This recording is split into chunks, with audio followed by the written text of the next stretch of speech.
Welcome everyone, my name is Echo, and in today's video, I bring you the best technical resource pack for Minecraft Bedrock Edition.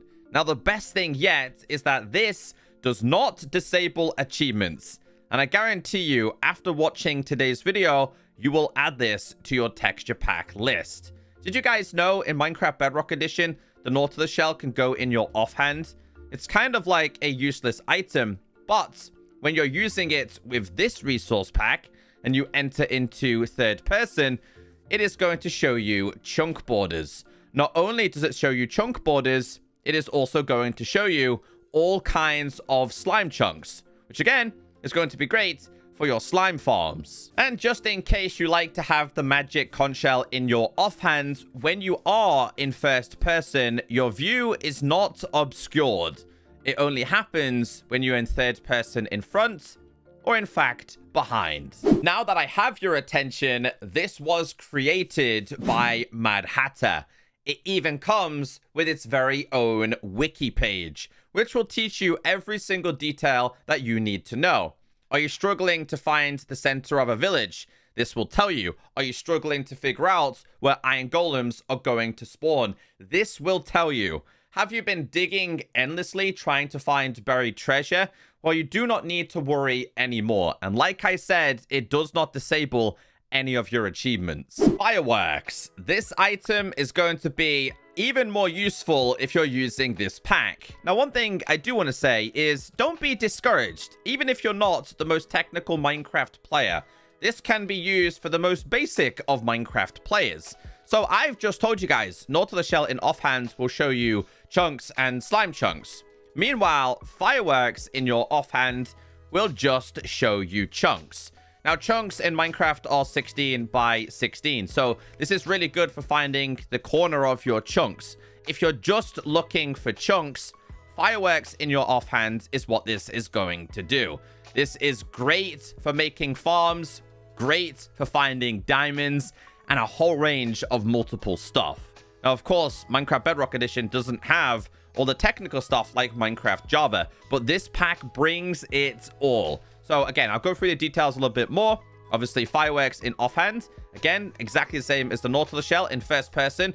It's not going to be obscured. So if you did want to fly around in your world with the Elytra in first person, you can still do this, okay? Like, even if you're holding this here, you can still do this. It's not going to appear there. It's only when it enters into the offhand and you go into third person does it appear. Also, that looks really weird. Check that out. I didn't know that was a thing. But yes, fireworks offhand, regular chunks. Meanwhile, Nautilus in offhand is your chunks plus slime chunks. Now, the further you go up, you can see how many of the slime chunks are going to generate. And then again, if we just take this off, actually, if we go down, you'll see they get reduced and they just show you the ones in your local area, like this one right here. But again, you do need to be, and in fact, this is a double, triple slime chunk location. Armor stands in Minecraft Bedrock Edition are already 10 times better than Minecraft Java, where with this resource pack, they become even more important. Ever struggled to find the buried treasure chest? Yeah, me too. Where you've done tons and tons of digging. The durability of your shovel is broken. Well, this little thing will make life so much easier. Locate yourself a buried treasure map. Get yourself as close to the center as possible. This is where having the likes of the fireworks in your offhand are so useful. Place the item frame down and place the buried treasure map in the hand. And this is going to tell me the exact location as to where this is. So if we dig down here, according to this, the buried treasure will be here. Now, again, if you do make the same mistake as me, don't worry about it. Because again, we are currently on the chunk border here. So the map might actually be indicating that it's going to be in this chunk here. So same applies. Place it down. Put that in there. It's telling me that it could possibly be right here. And on the second time of trying, we found it straight away. Again, in certain circumstances where the borders do kind of cross over, you might need to use 1 or 2 item frames. And we found this with absolutely no problem at all. It's so flawless. And again, doesn't disable your achievements. But if you think that's good, it gets so much better. You've just spawned on a survival island. You have limited resources. You managed to get yourself a couple of torches inside of your chest. Placing down an armor stand and putting a torch in its hand is going to show you all of the areas that will be lit up, preventing any mob from spawning. So it's showing you all of these distances. So if I was to go ahead and place this here, put a torch in the hand, again, you don't actually have to place loads and loads of torches. You'd have to place one maybe here, place one over here. And then again, we'll go to like this location, place one there. I'd have to place one here. So you could spread them out really, really easily. So I know for a fact that if I go ahead and break this, in this specific vicinity, no mobs are going to spawn. One of the best features in this texture pack is the spawn sphere. Unfortunately, this is currently slightly bugged because apparently in the Minecraft Bedrock version 1.20.50, the developers have updated the name for the technical version of the oak plank.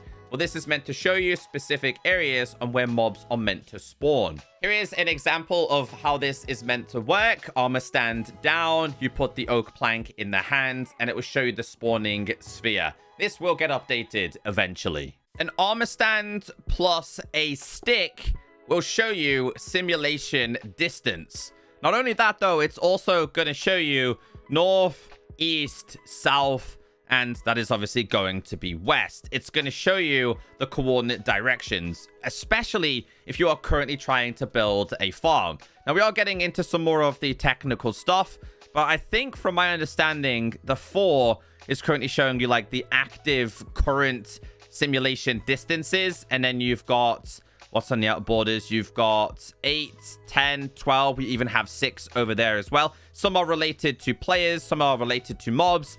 Again, if you are more of a technical player, you'll probably understand this a little bit more than I will. If we change it from a stick to a chest, this is the density area checker.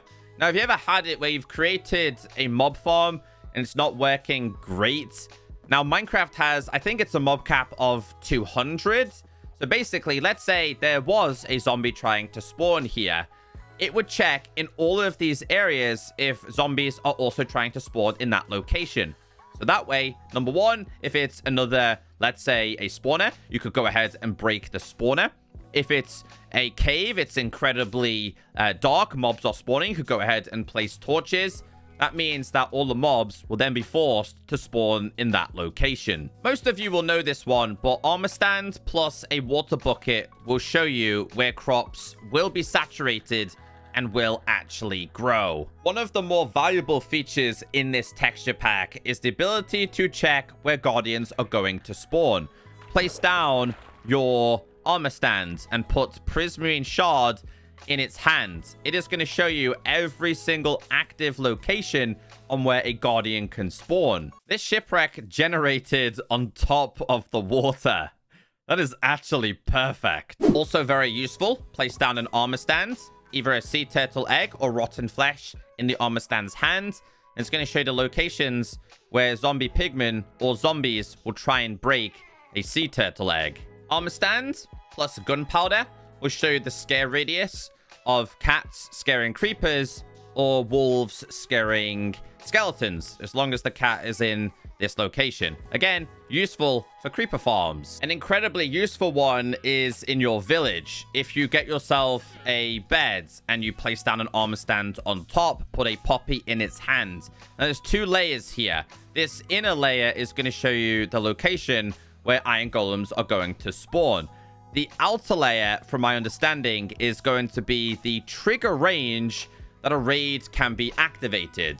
So let's say you've just killed a raid. If I cross over this line, a raid is then going to be activated. I think all Bedrock players have built Silent Whispers raid farms, and obviously you need to figure out the location of centers and where certain mobs spawn. Now, when it comes to this, enter through this door, find the center, which I believe is going to be this one right here, and put an Illager banner in its offhand. It's going to show you the exact spawning location of pillagers. Now, some of them do have 2 of them. This one does have 2. I think this one gets cut off, though, when you're building these farms. And if we just go down to the bottom here, you'll notice that this is actually their spawning location. If you've built them before, they get pushed over to here. It is incredibly tedious, but honestly, raid farms of Minecraft Bedrock Edition are probably the most overpowered farm that you can build. Incredibly useful for mob farms is, let's say you find yourself a zombie spawner. Place down the armor stand and put a piece of string. There's a few things to go on here, but I'll briefly explain it. In this first inner section, this is going to be where the mobs are going to spawn. In the outer section, it's going to look for any other mobs that are trying to spawn as well, or if there's any mobs spawning. And in the pink layer, it's going to look for players in that area. So again, if it's chunk related and you need to be in specific chunks, which most of the farms you do, then it's going to start spawning them because you are close enough for this to spawn. There are many more things in this pack for you to check out. You can check the spawning location for placing buttons on witches and so many more. Shout out to Matt Hatter for creating this. The link is down below. If this video did help you out, leave a like. Have a wonderful day. I'll catch you next time.